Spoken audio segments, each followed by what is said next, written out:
The geese honk from behind to encourage those up front to keep their speed.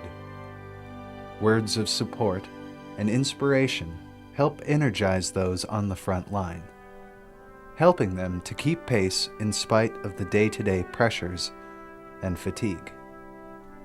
It is important that our honking be encouraging. Otherwise, it's just, well, honking. We interrupt your broadcast for some breaking news. An American professor named Dr. Kellen Kane was found making quite a ruckus in a school in South Africa. He was yelling at the school children and the teacher about raising flags and leadership. We are currently looking for this man, who has been known to carry a turtle. If you see him, please call 555-555-5555. You know, Jackie, even though this man is clearly a lunatic, and I don't really know about flag raising, he certainly does have a point about leadership. Something within the South African secondary school system needs to change. Why not start the discussion at leadership? That's right. Did you know that access to public education is no longer the issue in South Africa, but higher school fees are leading to poor children not being able to attend secondary school at all? There is no limit to the fees that a school can set for the families to pay for their children to attend school. That's true. The fees are atrocious. Not to mention that all of the additional funding the schools are receiving from the government are going nowhere. Without the necessary expertise to manage and direct the funds to worthy projects, money is spent on peripherals and the core remains unattended. That is interesting. Clearly, there is a void in leadership and a disconnection between the education system and the government. They need to come together on this issue. You know, Jackie, the unemployment rate is another contributing factor. It is currently at an extreme high of 24%. The people that did not get any form of secondary education just can't compete with the high school and college graduates. That is very true. Many of the students in secondary schools come from child-headed households. Where the responsibilities of adulthood, school is no longer a priority. The promise of a meal in the middle of the day is simply not enough incentive in order to keep these children in schools. And often people drop out of secondary education in order to feed their families and find jobs, which are scarce. The dramatic drop of attendance from primary schools to secondary schools feeds into the cycle of unemployment. Yes. Unfortunately, the many issues within the secondary education system are byproducts of the long-time policy of apartheid. However, some things have started to change. Black African enrollment has actually doubled in recent years. Also, funding for schools is one of the highest rates in the world, with 7% of GDP and 20% of the state finances going towards education. These great changes have caused an increase in optimism for the citizens of the country, and it is encouraging people to hope for further change. I see your point, and while that is true, they are still having a problem known as Taylorism, which I actually mentioned earlier. They're sort of throwing money at the problem rather than putting forth the dedication to actually figure out what parts of the school system needs the money the most and fixing their issues. Good point. Here's Kellen Kane in an interview with South African school teacher Woodbine Ostagne for more information on the desperate situation currently in South Africa. First of all, I'd like to thank you for taking time out of your day to meet with us. Thank you, it's a pleasure being here. So, tell me about your duty as a secondary school teacher in South Africa. The duties of a teacher in South Africa and a teacher in other countries typically go hand in hand. As a teacher myself, I know I attempt to provide my students with the knowledge they need to find some success in their lives and hopefully inspire a love of learning in all my students.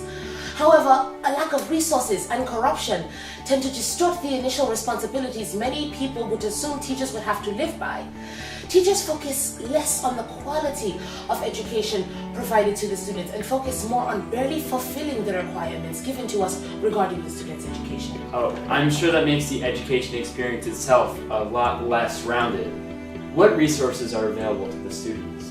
In my school and most of the others, resources are scarce. There are no computers and hardly any books within the library. Inside the classroom there are desks and chairs, but many of them are broken. The general infrastructure of the facilities are also poor. There are many potholes and leaky windows. I imagine the lack of resources makes it very difficult for you to teach and the students to learn effectively. Yes. Being a member of everyday life in South Africa, I understand that you see the vast array of economic situations that the community members endure. How does that influence the environment of the classroom?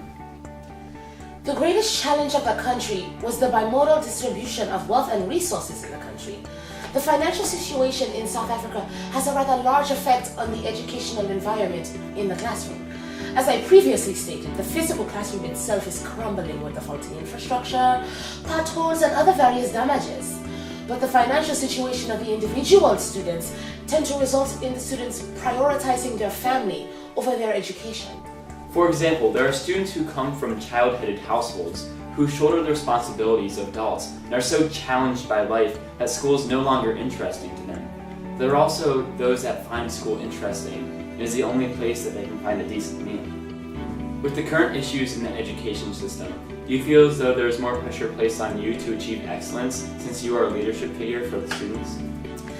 There is a pressure to achieve excellence in teachings as well as in many other jobs.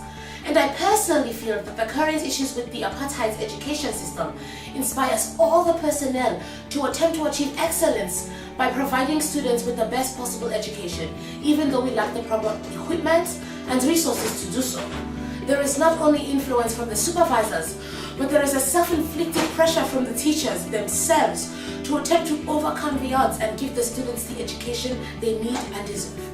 What is your perception of how students react to coming to school? Early on in primary school, the students would originally seem excited to come to school.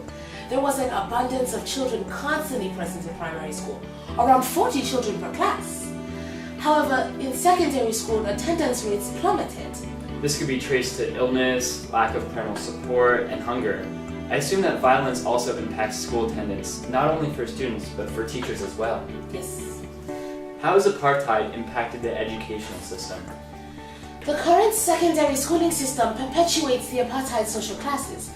The failure to address the challenges inherent from the apartheid system, such as the qualifications of teachers, infrastructure, social fabric, and so on, further pushes the previously disadvantaged into further being disadvantaged. Systems are in place and the curriculum has been transformed, but the rest of the other variables remain constant. In 2005, the new curriculum was introduced and revised in 2010. Plus, in both cases, the knowers realized that the output was far inferior than the input. Are the lack of opportunities seen as positive or negative motivation? The apartheid education system starts the students on an unfair playing field where the chances for success are low, and the achievement of that success requires a massive amount of dedication, finances, and effort.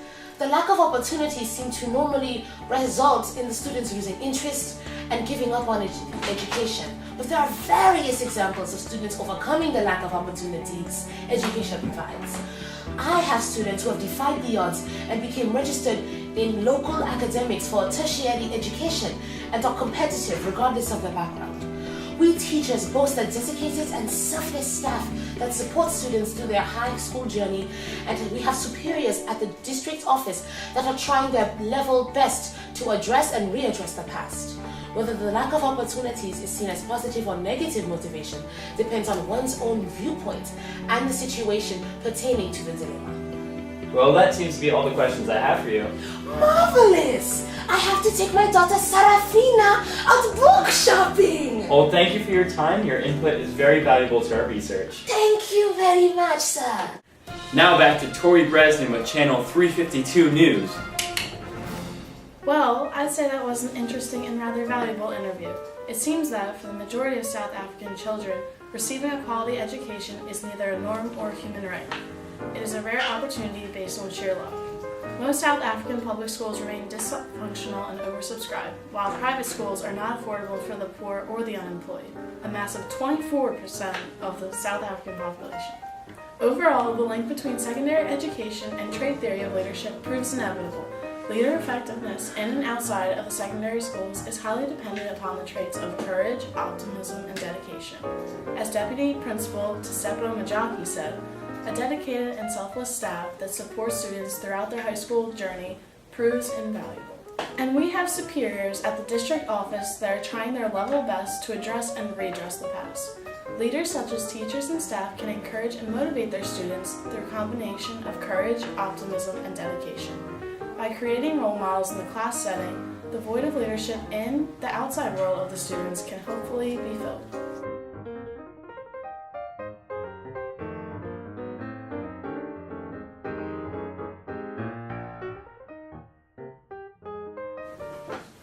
Wait, I'm not ready yet. And often people First of all, I'd like you. Shit. A massive 24% of the South African population. Actually figure out what parts of the school system. We're gonna have to redo that. As a teacher myself, I know I attempt to provide my students with the knowledge they need to find some. I can't. Sorry. It was terrible. You didn't scroll. Here's Kellen Kane in an interview with South African school teacher Woodbine Ostagne for more information on the desperate situation currently in South Africa. Ostagne. Here's Kellen Kane in an interview with South African school teacher Woodbine Ostagne for more information on the desperate. You said it right! I can't read it.